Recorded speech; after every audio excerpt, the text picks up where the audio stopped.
The Israeli deep state is accelerating and escalating its all-hands-on-deck effort to oust Prime Minister Netanyahu from power ahead of January 20th. I'll have all the information and analysis of this incredibly dangerous situation coming up on In Focus.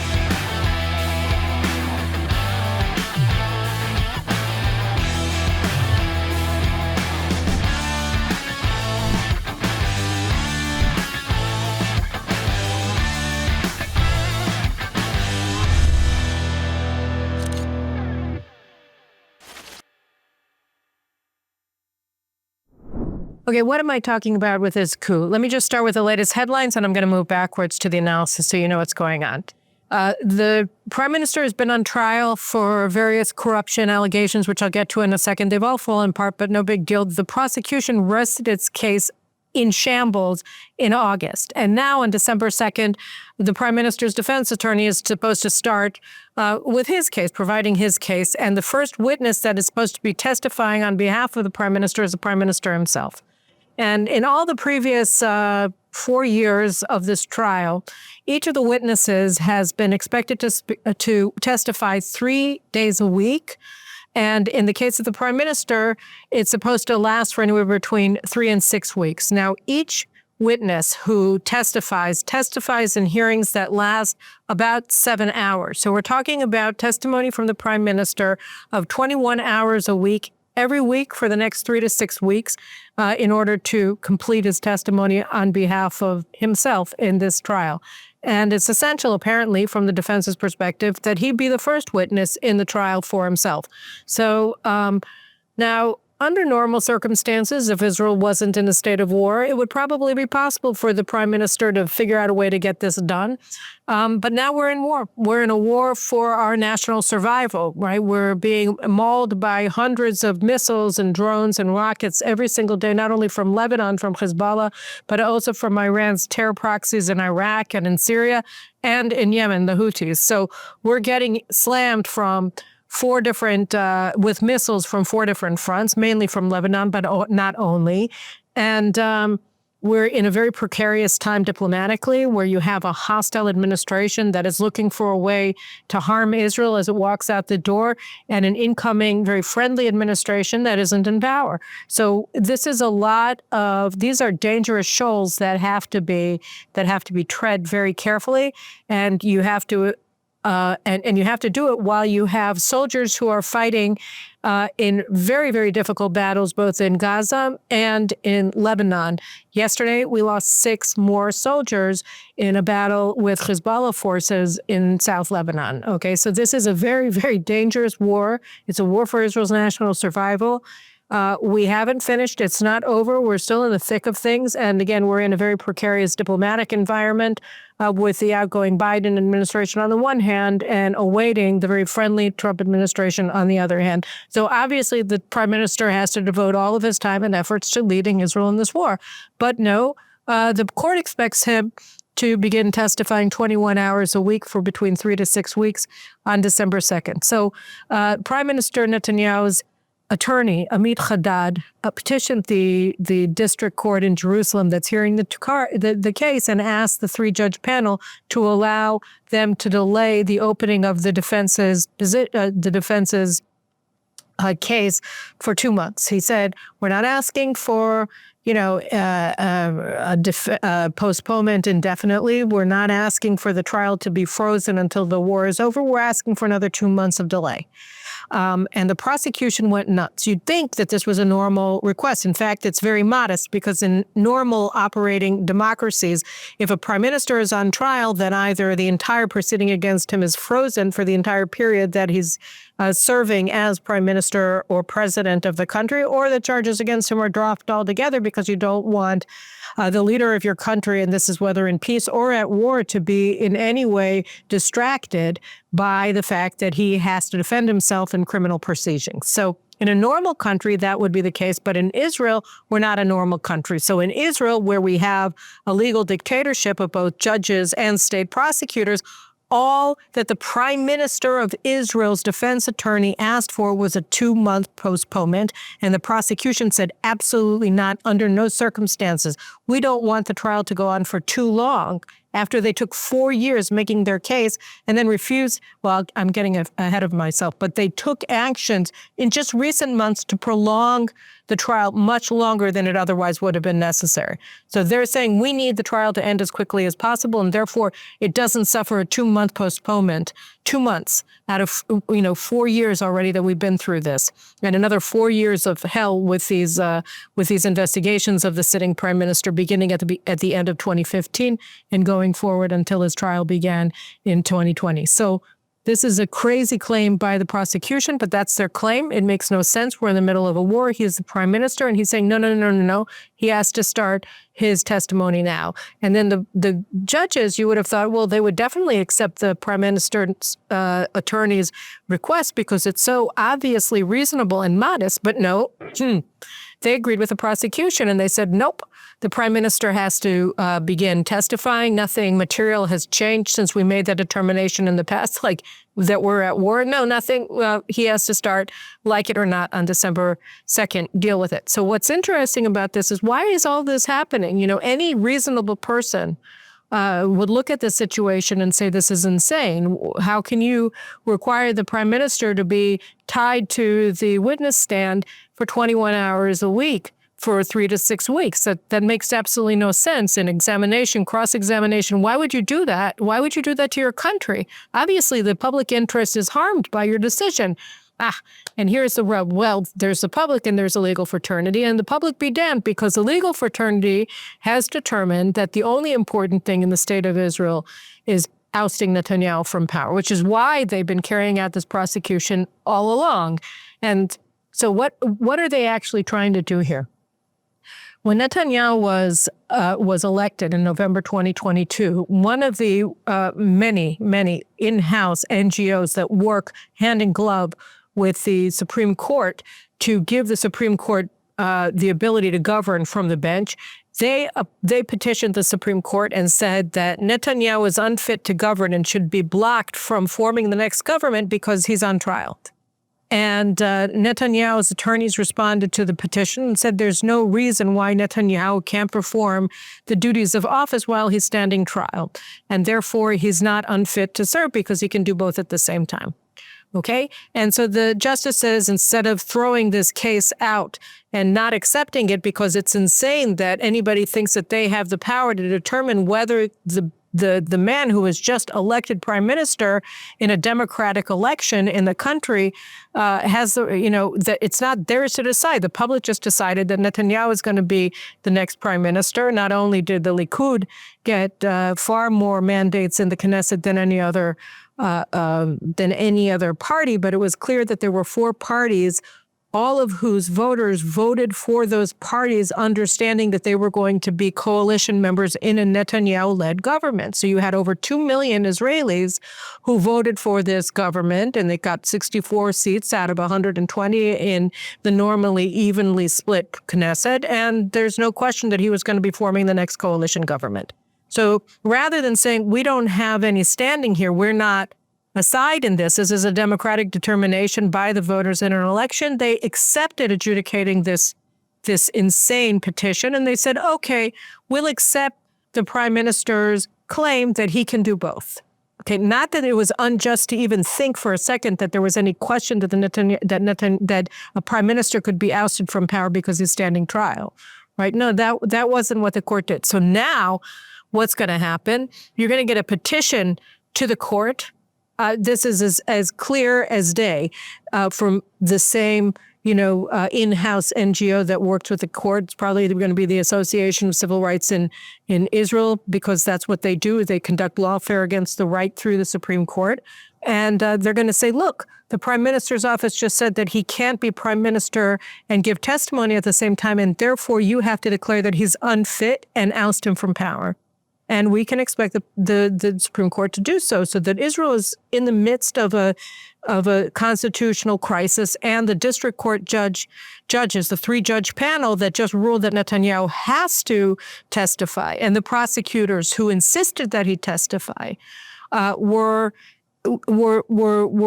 teeing off this move. So the move is to oust Netanyahu from power because he can't be prime minister and give testimony for 21 hours at once. I mean, just think about it. Say that there's, something urgent that requires the prime minister's attention, that he has to know about in real time.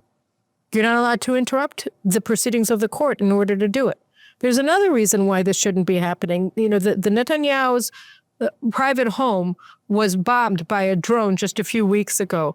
He's working only in safe rooms now because it's not safe for him to be in places that are known and that are vulnerable to missile or drone attack. It's particularly drone attack because Israel hasn't gotten the technology to bring down drones, even when they're within our airspace and they've been identified. We don't have a very good rate of bringing them down, okay? We don't have that surefire technology like we have with Iron Dome for the rockets and the mortars and the short range missiles. So we're in the situation where he was already attacked by a drone. His house, his private residence was hit by a drone.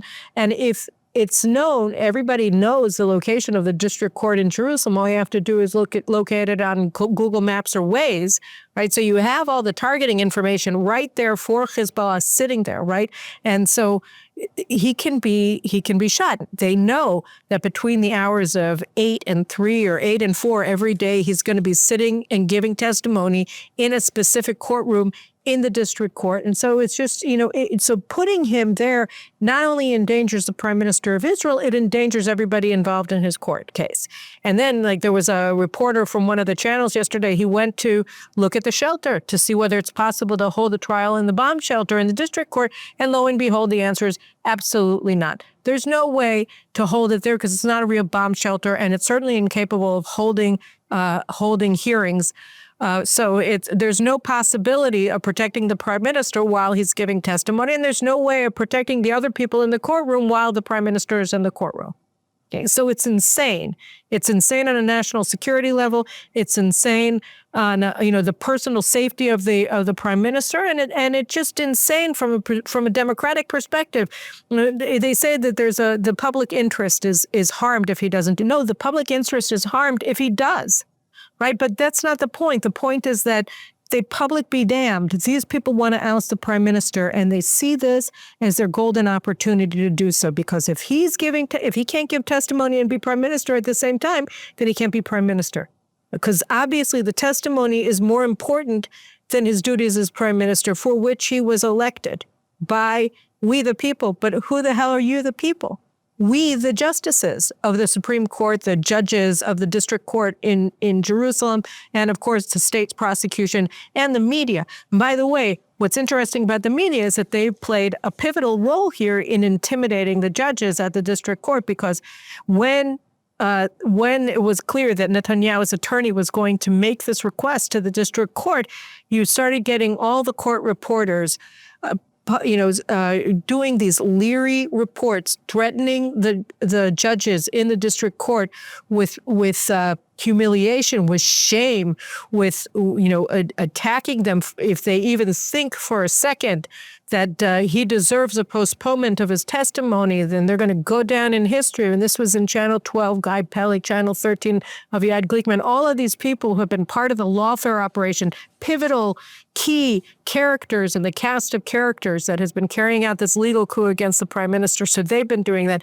And so they're setting it up right now. They're setting it up because he said, he can't be prime minister and give testimony at the same time. So now, just before I started recording this show, I saw the news brief that said that Netanyahu said, fine, I'm going to give my testimony on December 2nd, go to hell.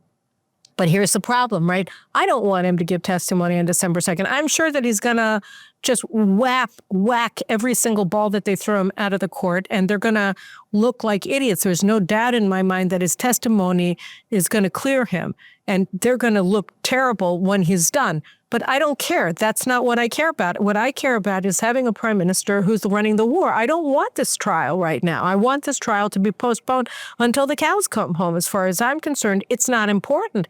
I voted for Netanyahu, knowing full well that he was holding trial, and I didn't care. And here I just want to go back for a second to talk about, remember, like a little little reminder of what this trial is about. So Netanyahu was indicted in 2019, just before the elections in April of 2019, in an open bid to make him lose, to foment his defeat in the election.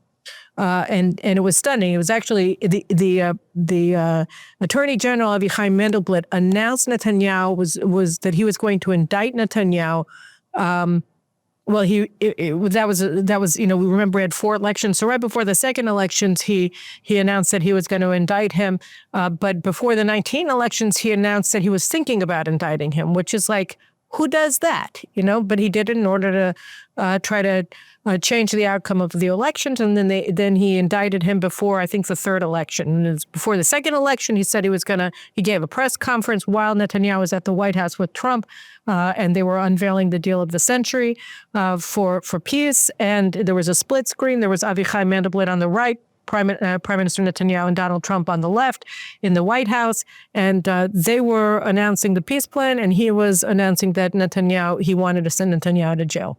Okay, so there are 3 charges that Netanyahu is accused of, is indicted for in 3 different filings. So they're all being tried, one after the other. So and they're named by numbers. So one is case 1,000, one is case 2,000, and one is case 4,000. It was supposed to be 3,000, but they had nothing to indict him on in that one, so they dropped it. So just case 1,000, 2,000, and 4,000. So case 1,000, I'm just going to do this very briefly. He was accused of getting, over a period of 5 years, around $250,000 worth of gifts from 2 friends. Okay, and then during the prosecution's case, all of that charge, and in exchange, he was supposed to have given favors to one of the people who gave him these presents, a former Israeli security guy who's been a Hollywood producer for about 25 years named Arnon Milchan. Okay, so $250,000 in gifts over a 5-year period. And during examination, during the prosecution's case, what was discovered was actually he and his wife received about a tenth of that amount, so maybe around $25,000 in gifts over a period of 5 years. And at the same time, they were giving reciprocal gifts to their friends. So it's not illegal to get gifts from friends. The amount that they actually got, and this is just sort of the largest possible amount that they got, was worth a quarter of what they claimed. I mean, a tenth of what they claimed, and there was no breach of faith because A, they're allowed, B, there was nothing to it. They got champagne or cigars around the holidays, their birthdays, stuff like that. Nothing, no big deal. And they themselves were giving reciprocal gifts to their friends. And it worked out that all of the supposed favors that Netanyahu did for his friend Arnon Milchan, he didn't do. So the charges completely fell apart. And this was supposed to be the sure case, that there was absolutely no way that this was going to break apart. It broke apart. Case 2000 was a case that claimed, and he is not indicted there for getting illegal gifts. He's indicted of a nebulous claim of breach of trust.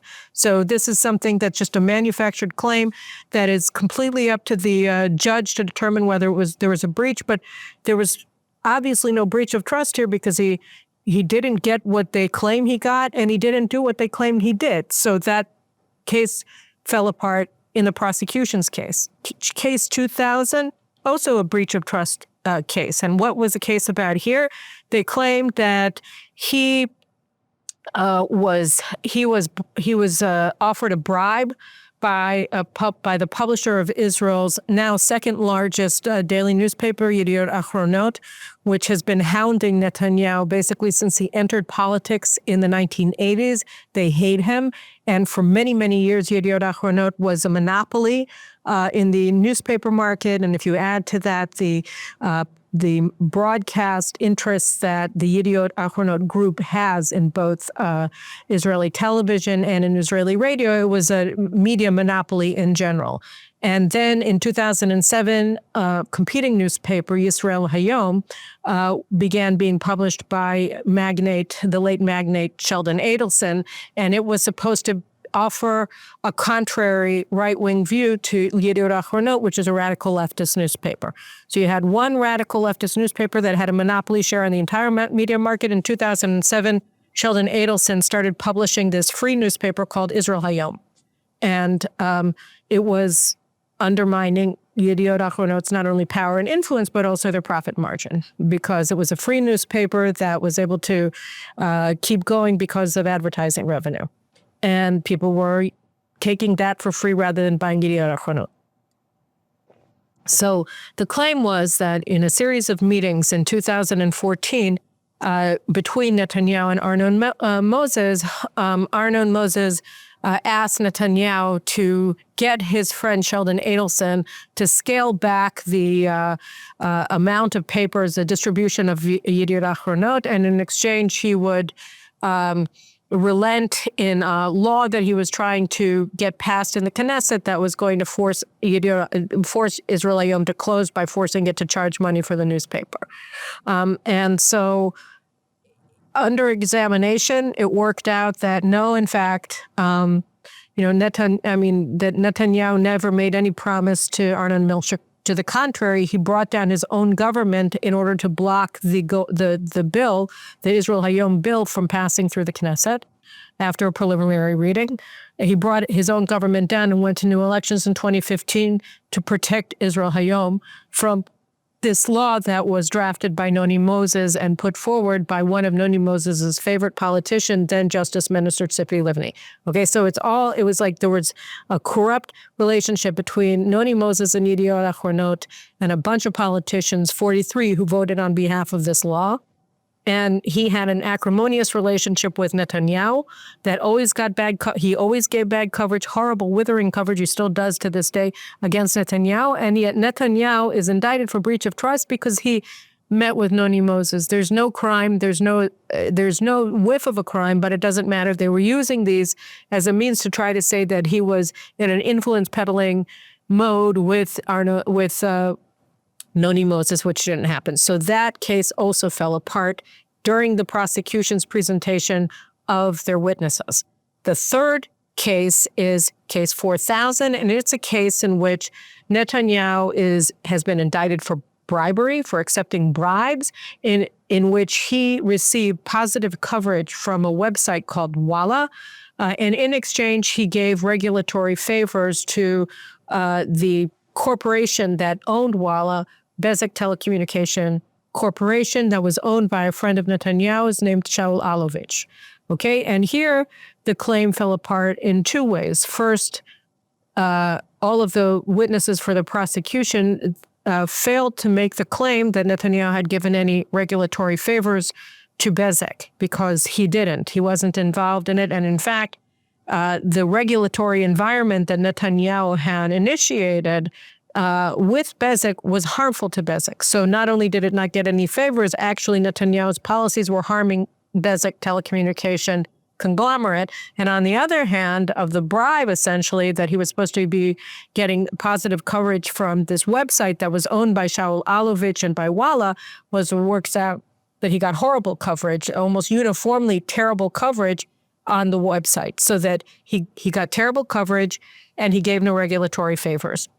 But he's still under indictment for bribery. He's still being charged with bribery. And at the end of the prosecution's case on bribery, the judges gently asked them to reconsider the charge and maybe drop it. And they refused, because the whole point is not, that he did something bad. It's that he's on trial and therefore they can oust him. They're using it as lawfare. It's not legal. And so, they won't let go of the charge because it's the only thing that's serious among the three charges that he's been charged with. Because what is breach of trust? It's nothing. And those cases also fell apart. So they go into the defense presentation with nothing. The case actually fell apart already well before August. And now they're supposed to begin with a defense presenting the defense of the prime minister, which was actually already concluded with the prosecution's case, because none of the witnesses were able to bear out any of the prosecution's claims against the prime minister. And they had over, I think, 80.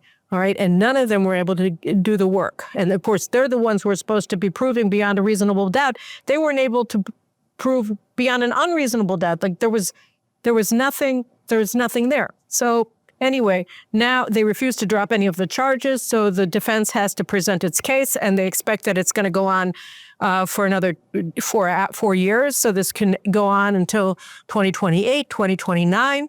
And it has to start now in the middle of the war, because the whole point isn't to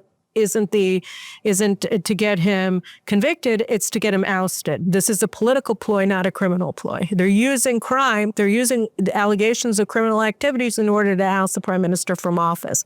And that's why they're going on. And now the play is to oust him from office because they're trying to force him to give testimony while he's supposed to be leading the country in war. And so that's going on. And now I want to just, go on, because that would be bad enough. Just, what I've told you today to now in 27 minutes, that would be bad enough. But there are other things that they're doing in order to oust him. So the deep state in Israel is basically made up of a triumvirate, probably more, but the key figures are the legal fraternity, the media, and the general staff of the IDF, and the heads of the security establishment in the Shin Bet and in the Mossad. And so we talked, I think, last week about the lawfare that they're doing, that they're persecuting a former spokesman in the Prime Minister's office named Eli Feldstein, and 3 or 4 officers in the intelligence corps, and they're claiming that there's a huge security breach that they leaked, and it's like terrible for Israel. This information about how Yahya Sinwar, the now dead mastermind of October 7th, was viewing hostage negotiations. And who did they leak it to? They leaked it to the prime minister. The 3 or 4 officers involved in the intelligence corps of the army, they had information that they saw that the head of military intelligence, Aaron Khaliwa, and then afterwards Yossi Binder, were blocking the prime minister from knowing, along with Herzi Halevi, the chief of staff of the army, and the Shabak, about the negotiating position of Yahya Sinwar. And so they went around their hires, and they contacted their friend, who is also an officer in the IDF, Eli Feldstein, who's working in the prime minister's office, and they gave him the information. They gave him the information, and Eli Feldstein published it in the German magazine Bild. Okay, and so everything is around this move by these intelligence officers, these low-ranking intelligence officers, to give what they consider to be vital, strategically significant information to the Prime Minister of Israel that was being hidden from him by the chief of staff of the army and the head of military intelligence and the head of the Shabak, the Shin Bet Ronen Bar. Okay, so that's what's happening. And they were arrested 3 weeks ago by the Shabak, by the Shin Bet, and they have been tortured for 3 weeks. They were tortured for 3 weeks. I think some of them are getting out now, and denied the right to see an attorney for over a week and a half. Okay, so their human rights, their civil rights are just being completely abrogated, completely trounced. And how are they held? They were being held. I think some of them are still there. I think Feldstein is still there. They were being held in cells that are allocated for terrorists. Okay, these little cells, they're all in solitary confinement. They're not allowed to leave their cells all day long, except for, 10-minute interrogations there, here and there. They have no outside time. And when they're moved from their cell to the interrogation cell, their heads are hooded like terrorists so that they can't see any of their surroundings. So they're blindfolded as they're walking to their interrogation cell and then delivered back into their room. They weren't allowed to see their lawyers for over a week and a half. So when Ephraim Dimri, who is Eli Feldstein's attorney, was and also one of the attorney for one of the officers, was on the radio this morning, and he was explaining the condition that he found Eli Feldstein in the first time that he met him. And he said that Eli Feldstein looked at him and he said, "I'd rather be dead. Yeah, death is preferable to what I'm going through here." Okay, and this is a guy worked in the Prime Minister's office, an army officer. All he did was put out this information. Now, what was this information? Oh, well, if you want to understand, let's look for a second at this hostage video. I don't feel like playing it for you, but just look at the hostage video that the Islamic Jihad released yesterday of hostage Sasha Trufanov. And we're not going to play it, but I'm going to tell you what he said.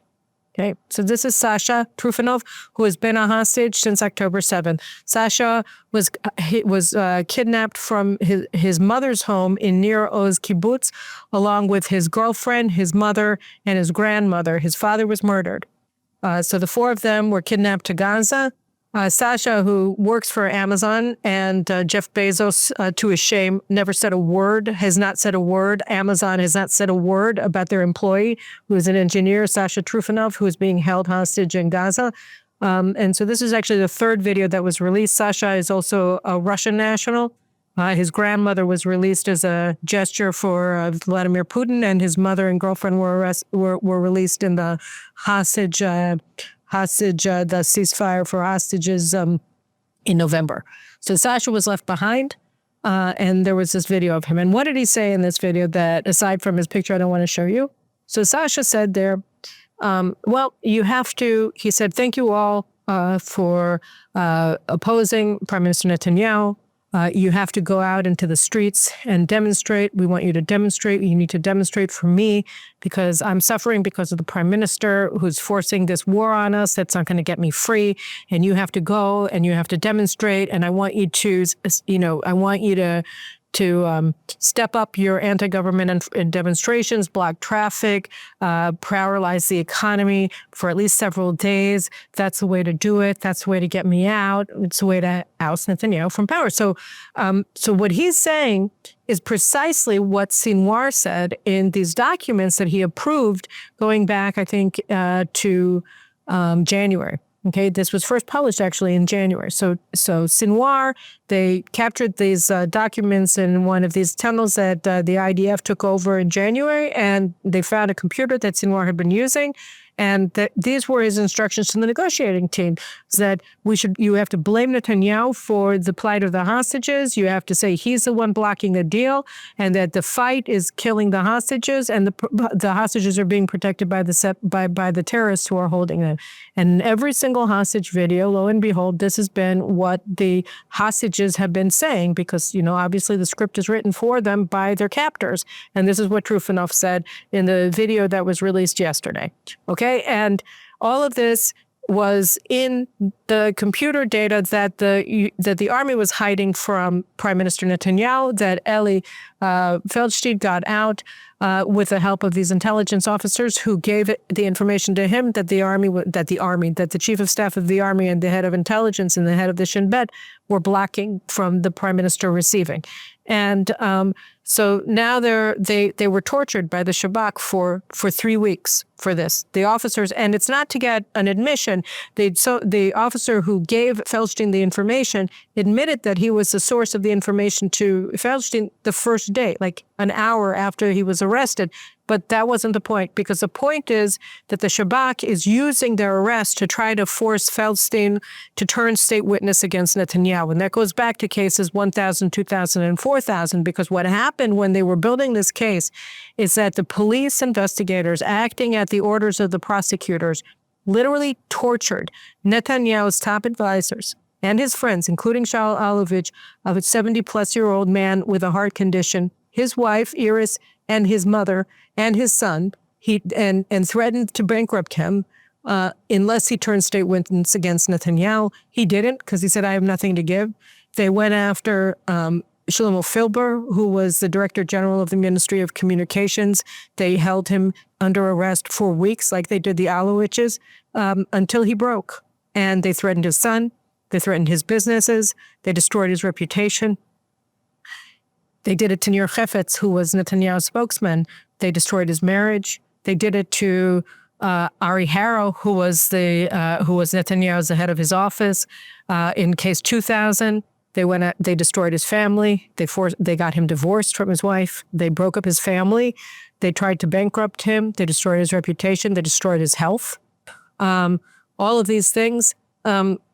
To try to get all of them, to force all of these to people who are upstanding citizens, who are public servants, to to go against the prime ministers, to become public witnesses. And as I said, over the past 4 years of testimony of the prosecution's case, all of these prosecution witnesses, including these 4 men or 3 men, because Shaul Alovich is also a defendant here, so Chefetz, Harrow, Filber, they all were star witnesses in the end on behalf of the prime minister because it worked out that they had nothing on him. It was all a lie.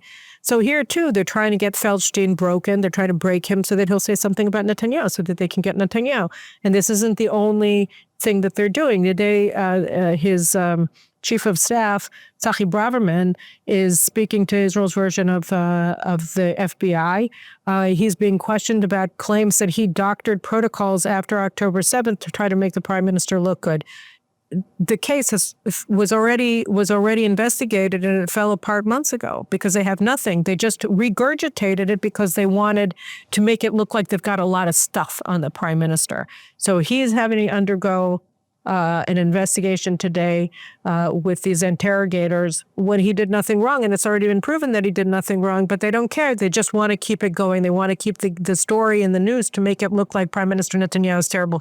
This week, we also had banner headlines in Yediot Ahronot and in every other newspaper and on every channel except for Channel 14 claiming that now there's information that Netanyahu had advanced information about Hamas's invasion that he found out the night of October 7th, between October 6th and October 7th, because what the most devastating aspect of what happened on October 7th for these political generals is that since October 7th, the public has known, it came out very early on. You always get the big flood of information early on before they have a chance to shut it off, right? So it came out that they knew that Hamas had turned on the SIM cards that they had for Israeli SIM cards, that all of the leaders of Hamas had gone into the tunnels. They had all of the information on the drills, on the exercises that Hamas was doing leading up to an invasion of Israel. And they knew, they had these indications that the invasion was imminent on the night between October 6th and October 7th. And they didn't inform any of the ground commanders. They didn't inform the police that on the ground to close down the Nova Festival. They didn't inform any of the kibbutzim that the people would leave. They didn't inform the division commander of the Gaza division. Everybody was on vacation. They didn't tell them to wake up for dawn watch so that they would be on guard instead of in their beds where they were slaughtered. They didn't send the observers home. They let them there to be taken hostage and to be raped and slaughtered. They didn't do any of these things. And the other person that they didn't tell was the prime minister. They didn't inform the prime minister. It was just the chief of staff of the IDF, Herzi Halevi, the assistant to the head of military intelligence, because they couldn't wake him up, Aaron Khalifa. It was the head of the Shin Bet, Ronen Bar. They knew. And I think the general of the Southern Command, although I'm not sure, knew. And they didn't tell the head of the Air Force. He didn't know. And the first that Netanyahu found out about it was when the missiles started falling in Israel and the invasion began at 6:30 in the morning, 6:29 in the morning on October 7th. It was the first he heard of it. So they started making up this story that Netanyahu found out earlier, and that there was an attempt to tell his military attaché, but they weren't able to reach him. And it all fell apart immediately, but they keep prolonging the story. They keep prolonging the story to try to get it out. There was a banner headline in Yediot, even though by the time that the newspaper went to press, they already knew that it was a lie. They're just publishing more and more of this stuff to try to make it look like Netanyahu shares culpability in October 7th when he doesn't. So they're doing all of these things, and there are more. I mean, they're all stupid. Like all of these claims against Prime Minister Netanyahu, and they've all come out one on top of the other, on top of the other, on top of the other. They've all fallen apart. The police told the court and told the Shabak and told the state prosecutors, look, you got no case against Feldstein. Like the actual information that we're getting from the investigation there's like no connection between it and what's coming out in the media. Right? And the Shin Bet got really mad at them. And the people that got most angry were the state prosecutors who are behind this whole thing.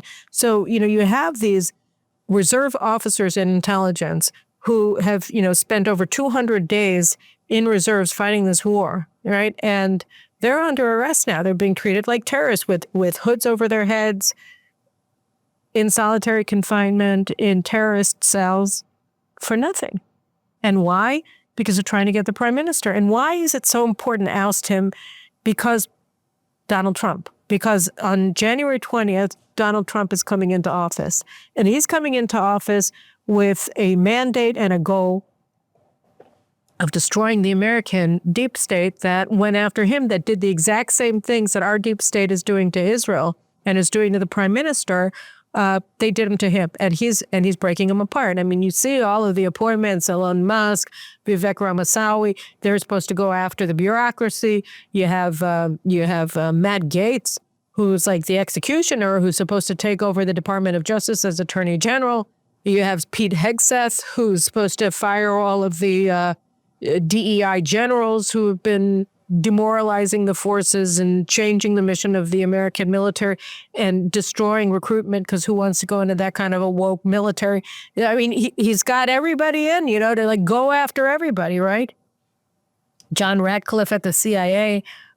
I mean, that's their goal. That's their job. They promised they were going to do it, and he's going to go and do it. So how is the deep state in Israel going to work with these people? How are they going to help? They're not going to have any collusion once Biden is gone, bringing down the prime minister. The United States has been a complete partner in everything that they've been doing against Netanyahu and against his supporters for the past 2 years. And so how is the Attorney General, Gali Baharav Miara, who's running this whole circus, and you can't fire her because if you do, then the Supreme Court will say that Netanyahu is unfit to lead. Why? Reasons. Because they arrogated the power to oust the prime minister, and that's what they're planning on doing if he dares to fire this attorney general who is trying to oust him from power. So, we have, how are they going to do that when Netanyahu is working with Trump? They can't. So for them, the matter of utmost urgency is to block that. And they don't care about precipitating a defeat in this war. They don't care that lives will be lost in this country because of what they're doing.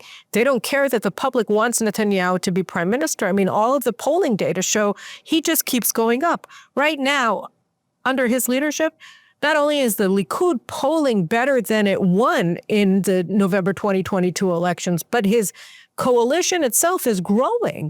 So, and his government isn't falling. He just got, his coalition just expanded from 64 to 68 seats. So, you look at this and you say, this is so anti-democratic. And they say that they're operating in the name of democracy. But they don't care anymore. Like, they don't care everybody sees them. They don't care that the public is aghast at what's happening. It's life or death for these people. And they're evil. They are evil. Look at what they're doing to Eli Feldstein and to these 3 officers or 4 officers, I can't remember. These are national heroes. And they're treating them literally like terrorists. It's an affront to everything that we stand for, everything that we've been fighting for. And yet this is what they're doing. It's not just that, it works out that these officers, these leaders, these fake leaders, these Herzia Levy types, these Ronen Bar types, they have been, so the thing with the Sinwar documents, what is the other implication here? It's that there's never been a hostage deal on the table. He had absolutely no intention of ever reaching a deal with Israel on the hostages. None. There is never any deal, which is, by the way, what Jake Sullivan said. I think Tony Blinken even said it. It's not just, it's not just Caroline Glick saying it, it's the Americans said it. It's not just Sinwar saying it. Sinwar said, we're using the hostages as a means to oust Netanyahu from power because he's the biggest problem for our survival. He's the biggest threat to our survival. We have to get rid of him. Okay? There's no deal. This guy isn't interested in making a deal. And that's exactly what Islamic Jihad just did through Sasha Trufanov with this latest hostage video. Right? They're saying, look, just oust Netanyahu from power and all will be well. And so they have been pushing. And just even last night, the head of the hostage authority or whatever it's called, his name is Nitzan Alon. He was brought in to lead it and to be Herzia Levy's, the IDF's representative in the hostage talks. And he is a radical leftist. He was the commander of the Central Command, which is in charge of Judea and Samaria, about 10 years ago. And I wrote so many articles attacking him because he's a radical leftist. He's a radical post-Zionist leftist. And so he's brought in as the military member, the senior member of the hostage negotiating team, in order to politicize the hostage deal. That's the whole point. That's why he's there. So he keeps briefing, leaking from cabinet meetings, leaking from negotiating sessions to pretend that there's a deal that Netanyahu is torpedoing. So he is actually doing what Sinwar wants him to do. He's working essentially as Hamas's agent here. And they're trying to precipitate an Israeli surrender in this war in exchange for hostages when there's no deal on the table.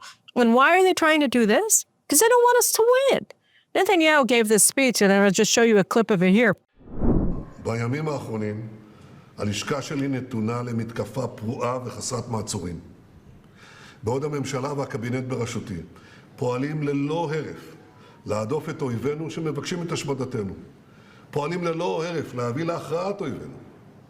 בעוד אני מנהל את המלחמה ועודף מתקפות בינלאומיות מזירות שונות, כעת אנחנו מתמודדים ביתר שאת עם חזית נוספת. הפייק ניוז של התקשורת. זה לא סוד לכם. מתחילת המלחמה, מבול של הדלפות פליליות וחמורות מציף את מדינת ישראל. הדלפות פליליות וחמורות אלה מלוות לעתים בשקרים והשמצות חסרות בסיס, שיטפון של הדלפות, מהקבינט המדיני-ביטחוני, מקבינט המלחמה בזמנו, צונאמי מתמשך של הדלפות מצוות המשא ומתן, וההדלפות האלה נותנות מידע חיוני לאיראן, לחיזבאללה, לחמאס, מידע אשר מסכן את המדינה, מסכן את לוחמינו, מסכן גם את השבת חטופינו. תבינו, החמאס מקבל מידע מתוך חדר הדיונים של צוות המשא ומתן של ישראל. חיזבאללה ואיראן מקבלים לפעמים בשידור חי תמלולים של הדיונים בתוכנו על דרכי הפעולה נגדם והוויכוחים בינינו. לגבי כל אלה התנהלו אפס חקירות, אפס. וזה קרה חרף הבקשות החוזרות ונשנות שלי לפתוח בחקירות. אפילו לא בודקים. למה? כי המטרה היא לא להגן על ביטחון המדינה. המטרה היא לקדם אג'נדה של חולשה וויתורים תוך כדי המלחמה. So what did he say here? He said that there are people who are trying to, who don't want to win the war. Who? The heads of the IDF and the Shabak. They don't want it to happen, because if it happens, what happens? Then they're out on their butts. And Netanyahu won the war, and everybody knows that. It's like, it's hard to get your brain around. But for them, the privilege of the deep state in Israel, the privileges of our ruling class are more important than the victory in the war. Their enemy, number one, is not Hamas. It's not Iran. It's not Hezbollah. It's Netanyahu and the public that he rode in on, right? We're the horse. We brought him to office. So we also be damned. Because their biggest enemy, and he is totally focused on Israel's biggest enemies, right? Iran and its terror armies. And that's why he's prosecuting the war to the bitter end, till we win. And their enemy number one is him. And so they're prosecuting their war to the bitter end. And that's the showdown that we've reached right now. We've gotten from their perspective to, the end point. They know that it's game over for them if Netanyahu is back in office with Trump. So they have to oust him now at all costs, and that's what's happening. So, I mean, I don't think that they're going to succeed. And part of the reason that I'm doing the show to expose it is to help, to prevent them from succeeding. But, I mean, it's a stunning thing. And, people who are looking at this from America, this is what would be awaiting you if Trump hadn't been elected. And, lucky for you, the American president has a lot more executive power because the Supreme Court and the legal fraternity there haven't stolen as much of the executive power from the president and the legislative power from the Congress as our judicial system has stolen, has arrogated from the executive and the legislature. So I'm actually, despite the fact that I'm aghast and I'm deeply, deeply concerned and I can't believe that this is happening, it's just too shocking for me. I'm sort of optimistic because I feel like this is their swan song. This is what they got. They're throwing it all in, and we have these legal people who are pretty much on the left who are saying, look, if the Supreme Court orders that Netanyahu be ousted from power, then then the government simply cannot abide by the Supreme Court's determination because it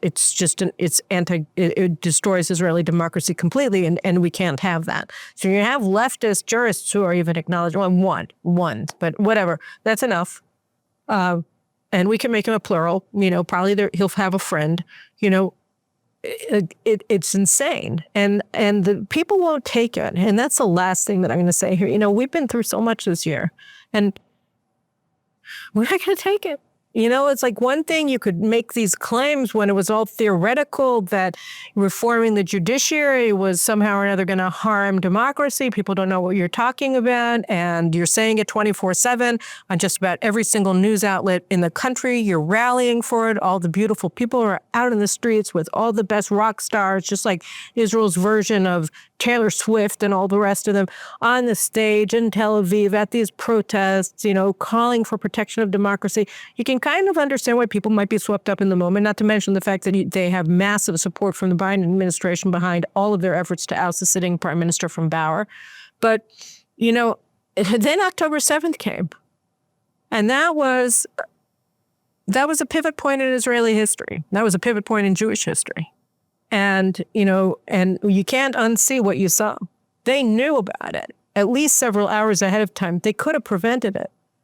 But not only did they not tell the people on the ground that should have prevented, that were in a position to prevent it, to protect the people, to block Hamas from invasion, they didn't tell the prime minister who was in a position to order them to do that. We saw. It's over. So now, it's all them running around. It's not going to happen. Netanyahu, maybe he will figure out a way to testify and be prime minister and war at the same time. Maybe. But if he doesn't, bring it on. Bring it on. We're not scared of these people anymore. Anyway, those are my thoughts. And next week, I was hoping to do it today, but we couldn't schedule it. I'm going to have Arab affairs experts, Fi Chizkeli, or Islamic affairs expert also on the show, and he's going to be a fabulous guest. And obviously, there'll be more in focuses before I fly off again to the United States. Anyway, I'll see you guys soon. Take care and have a good weekend.